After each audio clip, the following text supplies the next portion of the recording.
Львы, приветствую вас! Меня зовут Ева Лехцер, вы на моем канале. И сегодня мы смотрим с вами ваш второй прогноз на апрель 2024 года. Весна в самом разгаре, поэтому мы с вами посмотрим, какие тенденции вас ожидают и, в принципе, как пройдет для вас этот месяц. Думайте о прекрасном, настраивайтесь на прекрасное, а мы проанализируем, удастся ли вам осуществить задуманное в течение этого периода. Итак, основные энергии: работа, финансы, здоровье, личная жизнь и рекомендации от карт. Арканы видны, приступаем. Итак, основные энергии месяца. У вас здесь изображен аркан Дьявол. Как видите, это попасть в какую-то паутину или трясину, в плену своих желаний, своих похотей, своих зависимостей.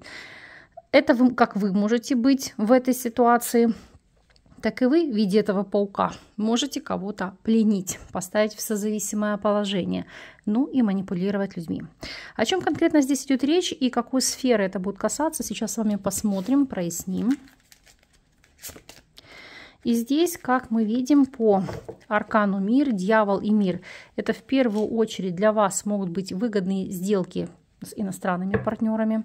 Это ситуация, когда вы можете с кем-то познакомиться через интернет и, так сказать, быть в паутине страстей. Опять же, то, что касается Дьявола и Мира, это планировать какое-либо путешествие, то есть заранее бронировать, оплачивать. Но есть и такой момент. По ряду причин, если вы сейчас за рубежом, это, знаете, как зависнуть или застрять там надолго. Поэтому будьте внимательны, проверяйте, чтобы все ваши документы были в порядке.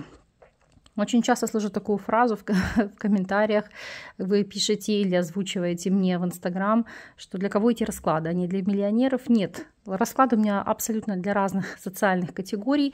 Здесь я озвучиваю ту информацию, которая идет по картам. Если, скажем так, у вас жизнь не меняется ежедневно, день сурка, то Дьявол и карта Мир – это будет желание выйти за пределы своего комфорта, выйти из зоны комфорта, потому что Дьявол – это трясина, это созависимая ситуация, которая на ежедневной основе может вас окутывать. Мир – это для себя закрыть этот этап и, так сказать, открыть для себя новые возможности.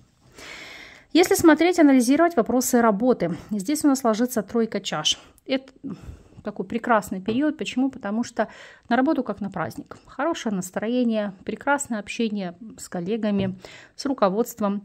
Или если вы работаете сами на себя, то это прекрасные взаимоотношения с вашими заказчиками, с вашими клиентами, с вашей целевой аудиторией. Потому что здесь и подход, и понимание, и радость от взаимного общения, коммуникации. Ну и, конечно же, могут быть какие-то новые проекты, совместные действия. В особенности, если вы работаете сами на себя, это может быть коллаборация с кем-либо для предоставления пакета услуг. Ну, к примеру, это образно вам привожу. Вы занимаетесь кондитеркой, печете вкусные капкейки, торты, и вы можете создать кооперацию с теми, кто там занимается цветами или шарами. И, знаете, как одномоментно подтягивать ваши услуги к заказу тех либо иных товаров. То есть вы можете создать такую коллаборацию, то есть продвигая свои услуги, кто-то может одномоментно продвигать ваши услуги. Поэтому тройка чаш – это взаимодействие, это выгодная кооперация, то есть радость и удовольствие здесь получают абсолютно все.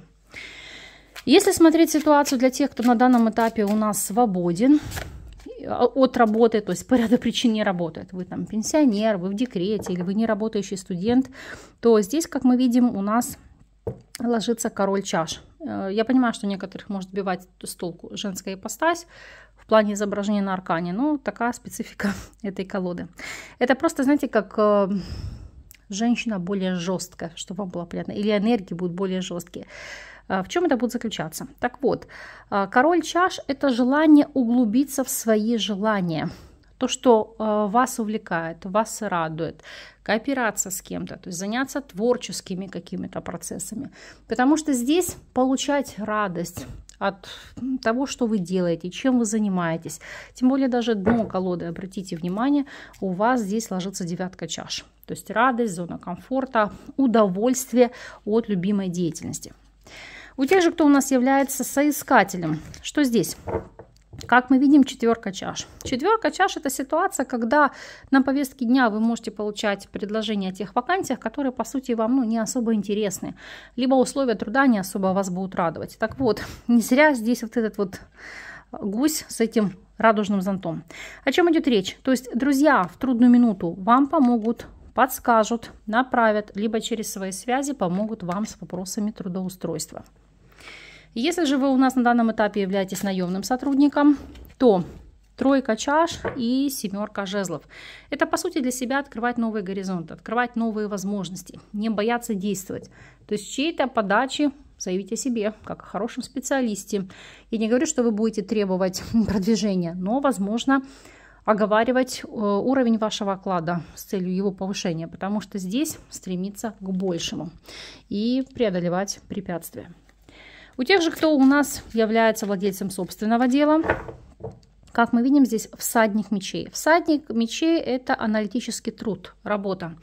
У кого-то это обучаться, потому что все-таки рыцарь мечей – это карта интеллектуального труда, то есть исправить какие-то свои огрехи, недочеты в тех моментах, где вы слабы. Потому что рыцарь мечей – это четко понимать ваши слабые места и, так сказать, с легкостью их попытаться исправить, скорректировать. Почему?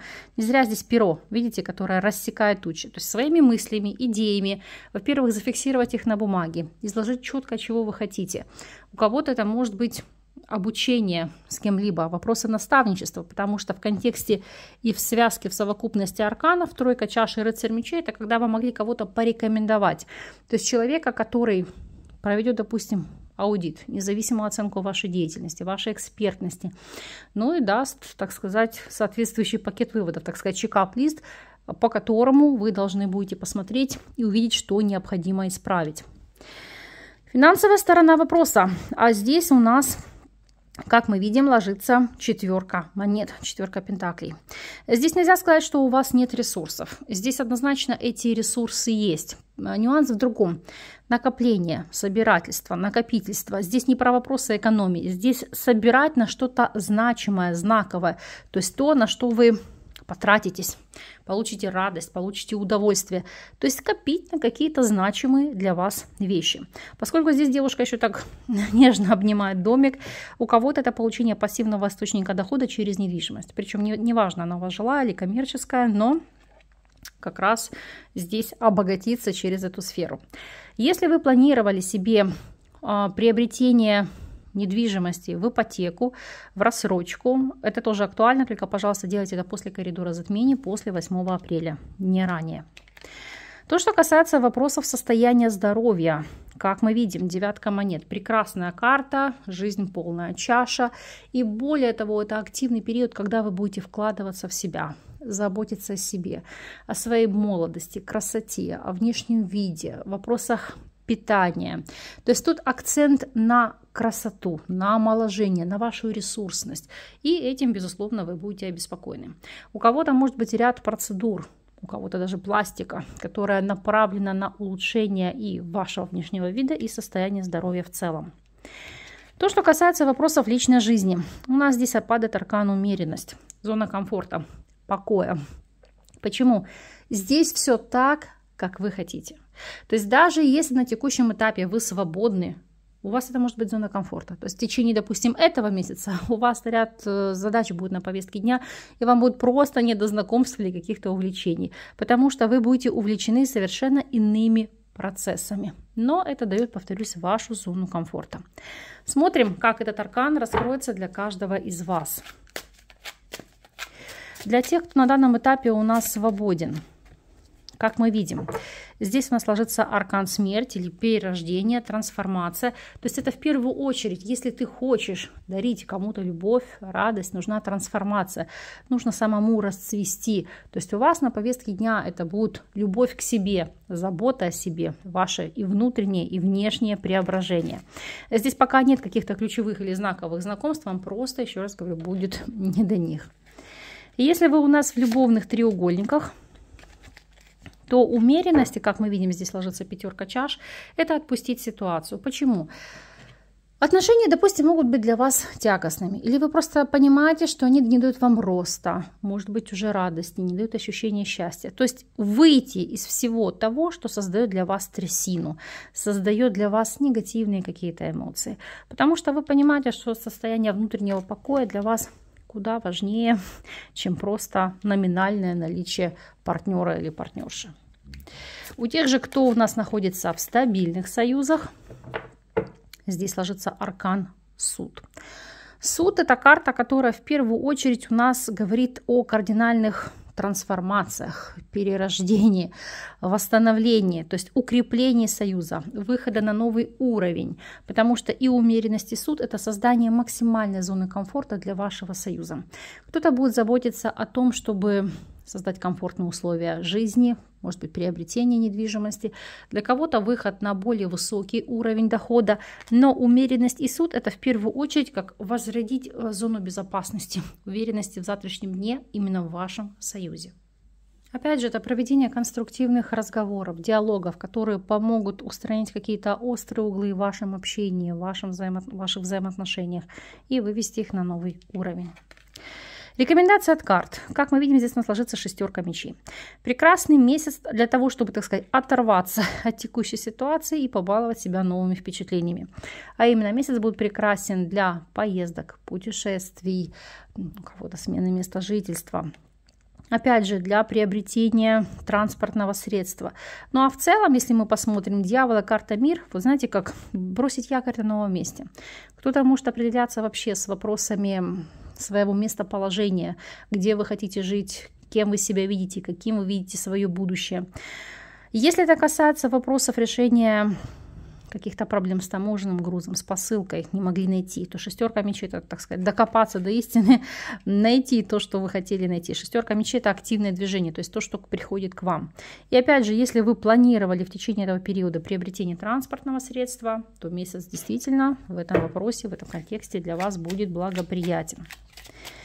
И посмотрим с вами неожиданность периода. Что здесь? Так, ну, карты фактически вторят той ситуации, которая у вас ложится на Таро. Почему? Потому что здесь четко на повестке дня это обретение внутренней свободы. Смотрите.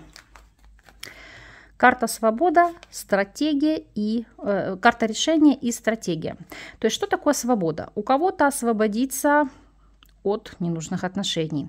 Для кого-то от места, которое, скажем так, вас тяготит. Может быть, переехать в более комфортные условия. Уйти для кого-то с нелюбимой работы. То есть, или вот если вы сами не могли решить вопрос, проблему, ситуацию, то кого-то привлечь к этому вопросу. То есть быть свободными от решения каких-то проблем.